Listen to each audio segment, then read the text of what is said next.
नमस्कार दोस्तों।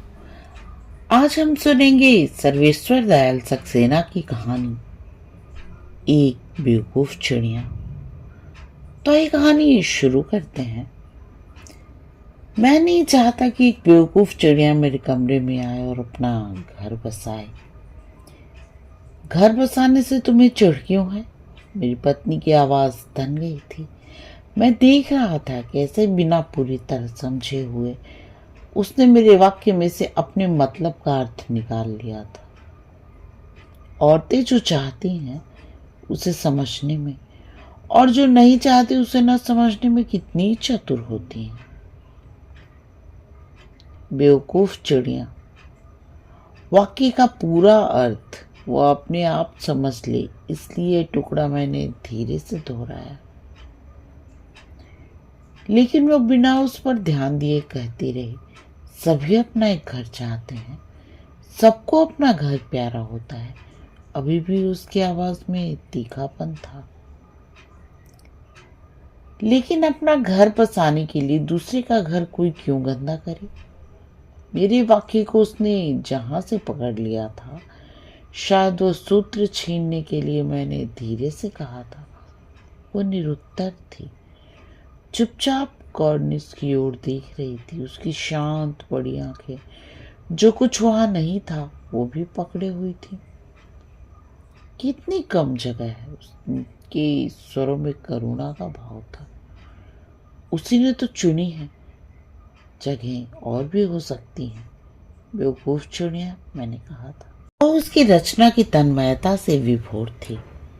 मेरा कथन उसे भाया नहीं। मुझे लगा जैसे कोई बहुत बड़ी चुनौती उसके सामने है। वो जवाब खोज रही है। जवाब न सूझने की बेचैनी उसके मुख पर साफ दिखाई दे रही थी। मुझे लगा वह कहना चाहती है, बहुत कम में भी कुछ रच ले जाने का अपना एक अलग संतोष होता है, जिसे स्त्री समझती है, पुरुष नहीं। पर वो शब्द नहीं पा रही थी। आखिर लाचार होकर बोली, उसे बेवकूफ क्यों कहते हो? कितने कम में गुजारा कर रही है। गुजारा, ठीक यही वो शब्द है जिससे मैं नफरत करता हूँ। किसने कहा कि वो इतने से ही गुजारा करे? मेरी आवाज कठोर हो गई थी, क्योंकि यही वो शब्द था जिस पर मेरी पत्नी घूम फिर कर टिक जाती थी। और जब भी ये शब्द का सहारा लेती, मैं अपने को पराजित अनुभव करता था। ये शब्द जीवन के वेग से हमें अलग करता था। कहेगा कौन? करना पड़ता है। उसने हार नहीं मानी थी। बेवकूफ चिड़िया, मैंने फिर दोहराया था। आवेश में उठ खड़ा हुआ था। मैंने कोने में रखी छड़ी उठा ली थी। फिर वही उसका घोंसला, तुम नहीं हटा सकते। वो तमक कर खड़ी हो गई थी, अपनी सारी शक्ति से मेरा मुकाबला करने को तैयार थी। मैं हटाऊंगा। मैं नहीं चाहता इस घर में कोई और प्राणी इस तरह गुजारा करके मुझे छोटा बनाए। तुम वो घोंसला नहीं हटाओगे। उसकी आवाज तनाव से कांपने लगी थी। एक बेवकूफ चिड़िया के घोंसले के लिए वो मुझसे लड़ने को तैयार थी। मैं उसका वो रूप देख रहा था। मैं यदि इसे हटा दूंगा तो वो कोई अच्छी जगह चुन लेगी, मैंने नरम पड़कर कहा था। तुम कितनी बार हटा चुके हो, पर उसे यही जगह पसंद है। तुम नहीं समझ सकते। ये बेवकूफ़ी नहीं है, नियति है। कहीं न कहीं बंधना होता ही है। उसे जाने कैसे ये जगह पसंद आ गई है। अब उसे इसे निभाना है। यहाँ से हटना, हार मानना, तुम देखना ये जीत कर रहेगी। यही इतनी ही जगह में मर खपकर घोंसला बना ली जाएगी। यह उसका स्वाभिमान है, चाहे संकल्प कह लो। इस पर नाराज मत हुआ करो। वो बेवकूफ ही सही, पर घर बसाने का धर्म जानती है। मैं समझा नहीं सकूंगी। उसके घर को तुम अपनी सामर्थ्य से नहीं, उसकी निष्ठा से परखो। मैं चुप हो गया था। यह निष्ठा मुझे उसकी आंखों में भी दिखाई दे रही थी। कितनी दीप्ति थी उन आंखों में। कितनी तेजी में थी, अदम्य उत्साह से भरी हुई। उसे इतना भी होश नहीं था कि कितने तिनके टिक रहे हैं, कितने गिर रहे हैं। वो फुर्र से आती थी और चली जाती थी, फिर आती थी। मेरी पत्नी की आंखें चमक उठती थी। तिनके बार बार बिस्तर पर गिरते थे जिस पर उसके साथ गुमसुम लेटा हुआ था। मैं उस सफेद धुली चादर पर बार बार तिनकों का गिरना देखता था, लेकिन कुछ कह नहीं पाता था। मेरी उलझन वो समझ रही थी।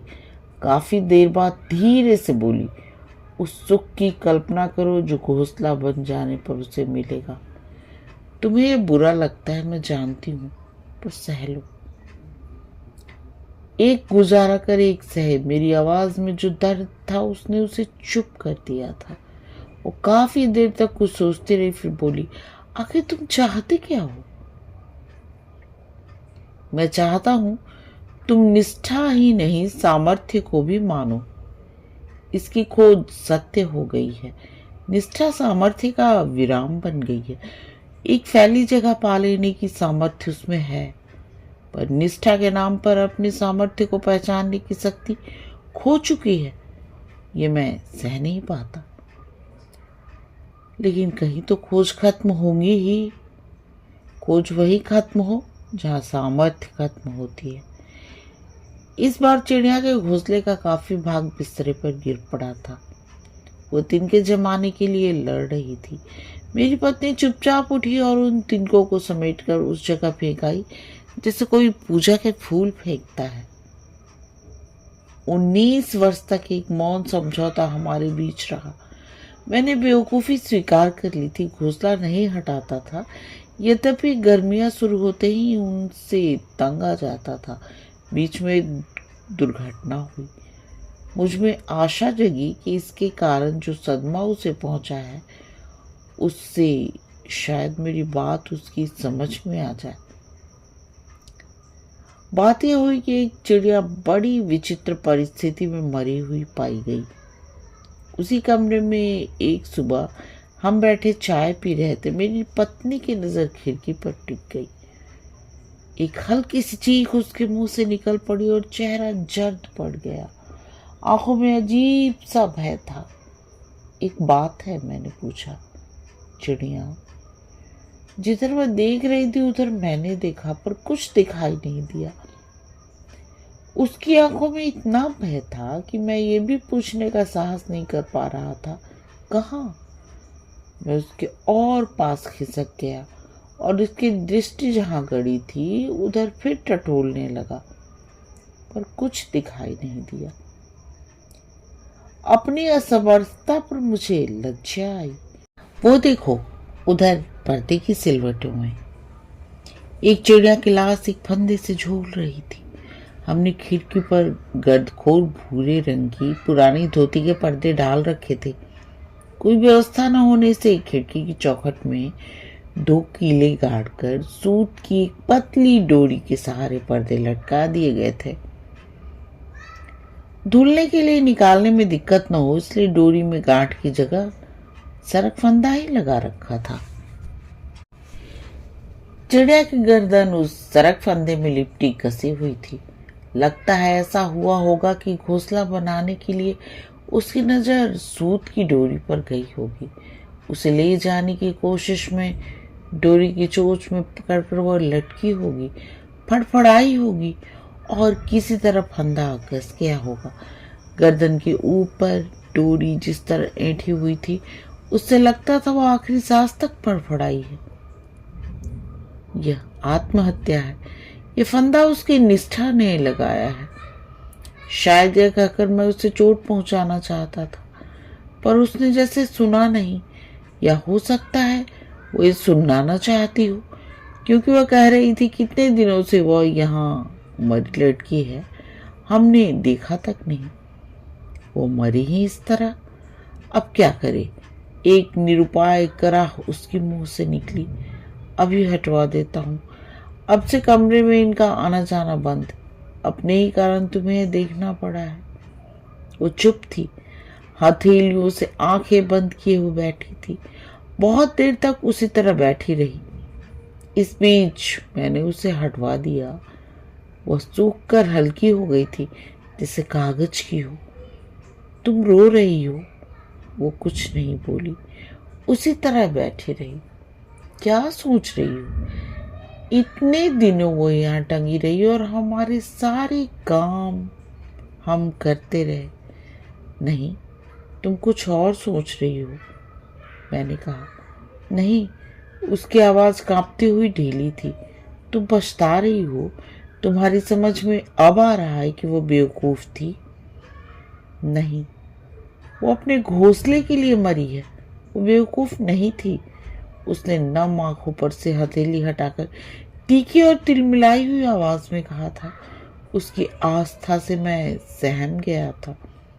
फिर यह प्रसंग कभी दोबारा नहीं उठा। मेरी पत्नी की मृत्यु हो गई। इस बार जब चिड़िया घोंसला रखने लगी, मैं जानबूझकर अनदेखा करता रहा। यद्यपि अब बेवकूफी स्वीकार करने की मेरी कोई व्यवस्था नहीं थी। मैं मुक्त था। कोई दलील मेरा रास्ता रोकने के लिए अब नहीं खड़ी थी। मैं जो ठीक समझता था कर सकता था। जिस निष्ठा का 19 वर्ष उसने समर्थन किया था, उसे एक क्षण में समूल उखाड़कर सामर्थ्य का झंडा गाड़ सकता था। मुझे कोई रोकने वाला नहीं था, पर मैं सब कुछ अनदेखा कर रहा था। उस दिन चुपचाप अकेला बिस्तरे पर पड़ा था और ये घोंसला रच रही थी। दिन के बिस्तरे पर गिर रहे थे, पर मुझे गंदगी का ध्यान नहीं था। अब चादर उतनी सफेद भी नहीं थी और न जाने कैसी प्रतिहिंसा की भावना से भरता जा रहा था। घोंसला रचने का उसका सुख मुझसे देखा नहीं जा रहा था। मुझे लगा उसकी खोज जारी है। मेरी खोज खत्म हो गई है। मेरी निष्ठा का सहारा न होने से सामर्थ्य चूक गया। बेवकूफ आदमी, किसी ने मेरे भीतर मुझसे कहा, और वो पंख फड़फड़ाती मेरे ऊपर तिनके गिराती चली गई। अपमान से भरा मैं उठा और मैंने घोंसला गिराकर बाहर फेंक दिया। खिड़की, रोशनदान, दरवाजे बंद कर दिए, जिससे कि वो अब फिर ना आ सके।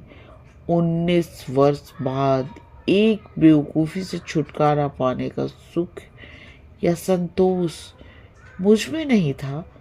मैं बिस्तर पर औंधे मुंह पड़ा रो रहा था। कहानी समाप्त।